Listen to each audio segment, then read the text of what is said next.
Hello and welcome everybody to our podcast. We have back returning guest Rod Steele, who's going to be giving us his updates and musings on the wealth transfer as it relates specifically to the Iraqi dinar. Now, again, if you are new to the channel, please do like, subscribe, and share so that it can help it grow and others gain the knowledge you've been afforded. Mr. Steele, thanks for joining us again. How are you doing this fine day? Good afternoon, John. Well, it's TGIF, right? Indeed. Indeed. So there's a lot of good, promising news on the home front with respect to Iraq, which we're going to touch on in a second. I'm going to save my questions till the end on this one and just let you kind of navigate through what information you have, and then we'll work from there. Does that sound good? Hey, all right, be happy to do that. Cool. Well, folks, I see you about once a month, so I try to do a little bit of a recap as to where we've transpired since the last time we spoke, and that involves a number of key issues and activities, both good and not so good, that we're still dealing with deep state out there, guys. But I think we've got them under control at this point. Let's just go take a look here. And recently, we know that the Q clock ended on Tuesday, the 21st, which was the same day that Klaus Schwab, founder and executive chairman of the World Economic Forum, announced his decision to step down from the executive role. This move marked the end of an era for the WEF, the cabal's global platform established in 1971 to engage the world's top leaders and to be in control of the world's global, regional, and industrial agendas. Coinciding with Schwab's announcement, Jamie Dimon, the CEO of JP Morgan Chase, announced his plans to retire, and the FDIC chairman was also stepping down. These developments, alongside the introduction of the end of the Fed bill and the passage of the blockchain bill, signal a shift in global economic and financial systems back to the people. So we're having some key things that are being snuck in. They're not really making mainstream news, but nonetheless, they are happening. Um, Several countries were installing new leadership, such as Switzerland, Brazil, and Iran, while Singapore has pulled away from Great Britain and has a new leader. The countries were moving to become more sovereign. We've got the BRICS Economic Alliance has seen its unilateral trade reach a notable new record as the US dollar has taken another big hit. Specifically, two of the bloc's most prominent nations have been trade exchanges, which surpassing 50 billion for the first time in history, according to the Emirate News Agency. Indeed, Russia and India have facilitated record bilateral trade relations, with the figure reaching 17.5 billion in the first quarter of the year. Subsequently, the nations have seen trade activity grow by more than 5% in local currency, with the move certainly affecting the prominence of the greenback on the international stage. Let's see here. What else have I got? That's good enough for that. Now, the U.S. is gearing to go to, as we know, more instantaneous transfers electronically. They are now getting set up on a T1 clearing on the 28th of this month. That's a fast time frame of clearing and settlement of bonds or stocks or currency transactions. Um, we've been on a T3 forever. And so that basically means we're going from about 3 days if you do a transaction, or but a stock or whatever, it takes 3 days for it to clear. This is a lot of time. T1 will effectively be about 6 hours to do transactions around the world, and that's for everybody. It's my understanding that the US is the last one to be at a T1 mark, and we are the largest market.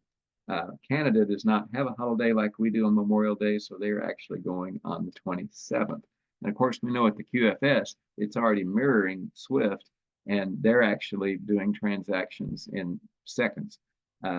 We know that the executive order 13303 was just resigned by the President of the United States. And when Sadani visited the US, he was assured that this would be signed, and it is good for another year. The Iraqi parliament legislative process recess starts on the 9th of June. They had a 30-day extension. It was supposed to have happened on May 9th. The importance of this particular budget schedule is for projects and contracts to be paid. The expectation is that they will not be able to afford these at a rate of 1310, or they would have already done it. So we had Sadani saying this week that they are starting the second phase of their economic reforms. And at the bottom of his article, he said that they were about to strengthen the dinar. Strengthening the dinar is just adding more purchasing power and being stronger than the dollar. In order for it to be stronger than the dollar, it has to be worth more than the dollar. We've got increased capacity in Iraq's refineries now. They've got like 25 to $30 million worth of gas per day. This is gas for, cars, trucks, pumps. They're ready to be an exporter of the gas, and this is a new area for Iraq and a key for their economy. And of course, Zimbabwe has also applied for their ISO code for the ZIG currency to be international, and that's pretty significant. Earlier this week, we thought that we were going to have this thing going. It was supposed to have gone at 5 a.m. Eastern last, Monday, the 20th. And then hopefully they were thinking on through the rest of this week, which didn't happen. The Iranian president's helicopter crash created days of mourning in different Middle Eastern countries for different lengths of time. And the same delay was surrounding in those countries. So Iraq had 1 day of mourning on Tuesday, and they have completed phase one of their banking now and are now entering phase two, which will begin on May 25th. The budget is passed, and now, according to Sudani law, and sent to Parliament. The Iranian rial was down a little bit this week. UN's trying to get protection for Taiwan from China. The latest is that we might see something. I know there's different opinions out there based on different facts, and I'm not contesting those. I'm just telling you what people on some ends are saying. Maybe after the market closes today, that the market people and the traders have now been given an alert. This is one of the first times I've ever had that, and a rate to look for over the weekend. They're saying nothing will happen on Monday, but would be back on again for Tuesday if it doesn't happen over the weekend. Sadani will be at the World Economic Forum on the 28th and 29th, so he'll be out of the country in Iraq, and it would give him bragging rights if this thing was done before he gets there. So will that happen? I don't have my crystal ball, but it would be logical. But then when did Iraq ever do anything that was logical? I don't know. I know they have a lot of control from us that they don't admit to. And we know the codes were put in the servers in Houston earlier this month. And so that was key. But that also lets you know that they're not the only ones with their thumb on the button. Indeed. Was that everything, Rod, before I go forward? I'm good. Okay. Didn't want to interrupt. I want to make sure you got it all out. Okay, so let's break down a lot of that information that you shared for the audience a little bit, and we'll dissect it. So we know that in reality, Klaus Schwab, or as I call him, Laus Schwab, the real one was taken out not too long ago. This is a narrative for the normies to see that things are breaking down from the deep state, right? So that's one. Number two, another interesting significant thing I saw happen this last week was that Iraq, I'm sure you're aware, paid off all of their quote debts to the IMF, which is the deep state in and of itself. Somewhere between the tune of, I think we can argue the numbers. I don't really care to do that, but I think it's somewhere between 6 and 20 billion, which sounds like a lot, but it's chump change for a country who is fourth in the Middle East with gold reserves and number 30 in the world with gold reserves. Not too shabby, right? And so shows you the power they have. I believe that, Rod, that from what we've researched, that everything is signed and done with Iraq. It's already done. What they're waiting on is for Israel, who has now, as you've seen, they've hit Rafah, they've hit Hezbollah, they just hit Lebanon, right? And that's a separate thing. You saw Jeanine Planchet that we talked about, who's the UN Foreign Relations Director, the go-between. She stepped down from that post. They haven't had a successor, and they've assigned her to Lebanon to deal with that situation. And she also wants this on her watch as bragging rights, right? Everybody wants to be have their name associated with this historical event that's coming. But you see the payoff that happened. And so wouldn't it suggest that we're waiting for Israel to hit the secret nuclear power plants of Iran, which will in turn free up the U.S. from, excuse me, will free up Iraq from the U.S. militias and the Iranian proxies that are currently residing in Iraq's government? Oh, well, yeah, I mean, that would be huge. Uh, you think we're going to go ahead and go through with that? Absolutely. I mean, because Israel has already done their part with everything else. We're just waiting on that. And what's interesting, Rod, is because everything correlates. It's not exactly related, but it is in the sense that XRP that we're waiting on for that, Judge Torres, she has already granted, you were talking about the QFS in relation to the SWIFT, the mirroring. That's why I bring it up. She's already given the banks her blessing or permission to integrate XRP into their new digital economic platform, which we knew was coming. So the only step that remains is for Israel to do their part, which will in turn free up Iraq, which will in turn free up the decision with XRP, because everything is scripted, as you know, right? And then that begets the China-Taiwan situation, right? Because that's more for Vietnam, but that's going to have a dramatic effect. And they don't want to do that when Trump's back optically, because he'll power up the military to a rate that would be untenable for them to even try to approach that. So it would seem to me that a lot is happening this summer, June, July, August, for a lot of these events to transpire. So I just want to get your take on that. Yeah, I mean, if I, the thing that irks me is, we had that Israeli invasion. When was it? October 6th. Mm-hmm. And this thing was scheduled to go October 7th. It's the exact same thing that happened with 9/11 when the prosperity programs were scheduled to be announced the same day. And then we've had other interruptions in between. But just think, if we hadn't had that interruption in Israel back in October, would you and I still be talking about them hitting their nuclear plants now? Uh, it's like it's like a deep state long range plan to stall this thing out indefinitely, because that's the end of their game, and they don't want to lose. Now they're going to lose, and I think they know they're going to lose, but they're bleeding every last fiat dollar out they can get until that final day happens. Yeah, absolutely. I mean, the enemy always, when you corner them like a snake or a wounded animal, they're always going to fight till the end. But they have already lost, and they know it. This is just we're seeing the final vestiges of their agenda, right? But then you also have, like we talked about Iraq paying off their quote unquote debts. They've already signed the budget. They've gotten everything is in place. There was one other thing I wanted to ask you about. I'm just going to read this to you from my phone. The director of the World Trade Organization, I hope I'm saying this right, Micah Oshikawa.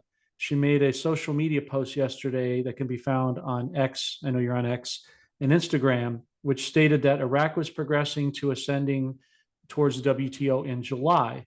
So according to her, they will officially join in July. My question to you would be: is the reinstatement of the dinar hinging upon the WTO, or is that just a nice thing that has to happen in the process? Yeah, I don't think so. I think we can go without it. Uh, Mm-hmm. it, like you say, it would be a nice decoration, a calling card for Iraq to brag about, have bragging rights. I think that's part of what this meeting next week is all about. Um, whether or not we get it now, like my people are saying, or we have to wait until summer, like other sources. Um, you know, we don't have that crystal ball, but Right. we know we're in the ballpark. We have made it into the stadium, and the game is about to begin. Sure. Yeah, I agree with that. I think we're looking at, and again, not doing dates or rates or anything like that, just looking at timeframes based on what we see transacting that we've discussed. I think June, July, August is pretty exciting. Especially you brought up Zimbabwe. They have their elections in August, so that's they've already tucked in the gold backed dollars under the zig right in country. And now the bonds will be conjoined once Chamisa becomes president over there, like Trump here. Optically, it's pretty inevitable. You can see the just kind of careening towards the end of that. But yeah, I mean, I think that we're definitely in a place where it's building critical mass. It's exciting time if you can see it correctly. Yeah, I just hate to see so many people suffering between now and the time we get there. I get Agreed. messages from folks almost daily, that Right. says they're just hanging on by a thread, and Yeah. there's so little I can do to comfort them. I get those comments as well, and I agree with you. But we have to ultimately, as Christians, trust God's timing is better than ours. And if if it didn't happen yet, we're being protected from something we can't yet see. To your point, going back a second about the Israeli strike last year and what we're going to see this year, you could say make the same argument that with Maliki, which we know is a Obama/Sortera holdover from the previous corrupt administrations, that he was brought in to stop and mess with everything. But if he didn't do what he did, we're not having this conversation today. He would have, if it went the way people thought it was supposed to, this reset would have happened, 10, 12, 15 years ago, right? And a lot of people would have been cut out from this opportunity altogether. So I believe, like you do, that God takes what is meant for harm to use it for our good for the bigger scheme of things. We just don't see it in the immediate. Yeah, I actually do have people that have come into this rather recently. By rather recently, I mean within the last year or two, but I've literally had some that have been this year, Right. and they've only literally a few weeks. And when I consult with them, it's like, wow, your perspective and my perspective are like a mile apart. And so I have to try to recalibrate and bring that into where they're at as opposed to where I'm at. Yeah, absolutely. And God knows when we're ready for it versus what we think we want and we're ready for. He knows when we're mentally able to handle the timing of this. This is not a $50,000 wealth transfer. This is monumental, multi-millennial generate. This goes back to Joseph, right? We will never see this again. So we have to put it in the proper perspective. And we look at how long it took them to the deep state to build up this corrupt system against us, and how it's being decimated in a matter of years in comparison to how long it took to build up to this point. Yeah, that's So true. proper perspective to your point is key. So let me see. I'm trying to think if there's anything else I can ask you, but so we're just waiting on Israel. Is there anything else you see that you think needs to be done, or you think everything's kind of in place at this point? I think it's been decided for a while. We're just watching it play out on the stage at this point. I think all the players know the end game in advance, and they're playing their roles. I hate that movie comparison, but the fact is that's kind of how it's playing out. Mm-hmm. Yeah. I No. wish it weren't. I was in, like you said, I had no idea of currency revaluations back in the 90s. I was kind of a guru when it came to the prosperity programs and was doing international shows on that. So that was 25 years ago that began. Uh, my first, when I put my children in the prosperity programs themselves, one was 2, the other one was 4 months old. Today, one is 28, the other one is 26 with fraternal twin 3-year-olds of her own. Wow.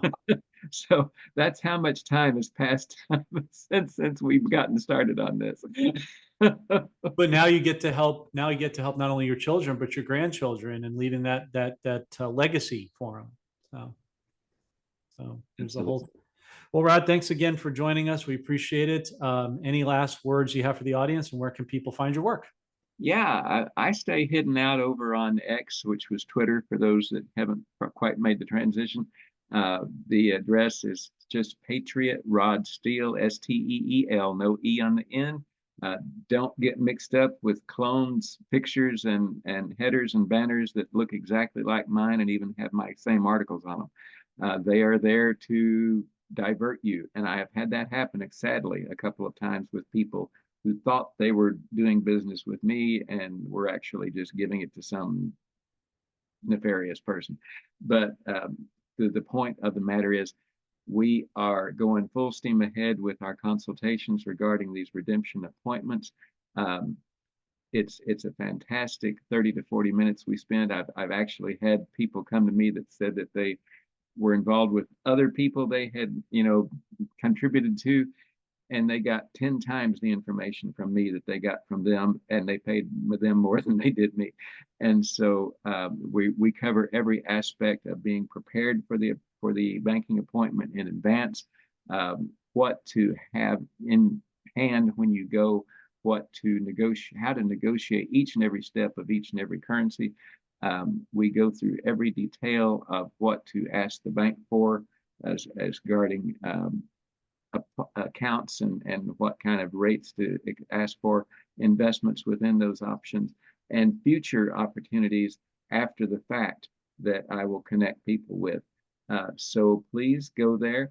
Just let me know that I don't need a long dissertation. I don't need a history. I just need a DM to me at Patriot Rod Steel that says interested in consultation.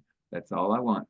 And then I will send you the proper information. If you want to make that choice, then we will get you scheduled and go forward from that point. And I am open next week. I'm all caught up now. I'm going to the Indy 500 this weekend. I will be gone through Tuesday.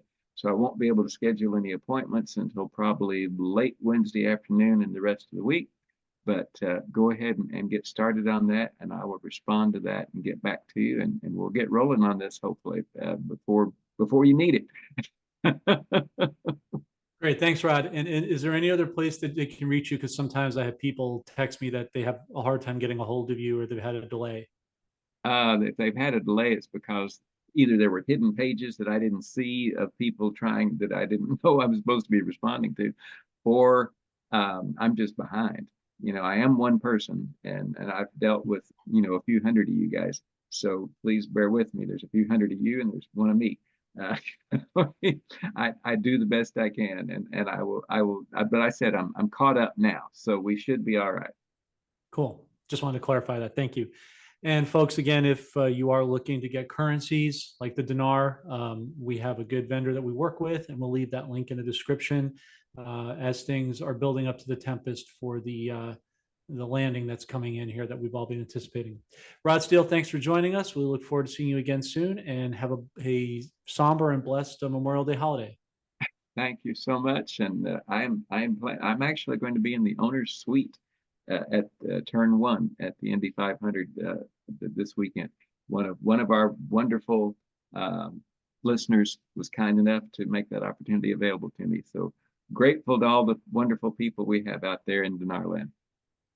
Absolutely. Have a blessed day. Take care, everyone. Bye bye.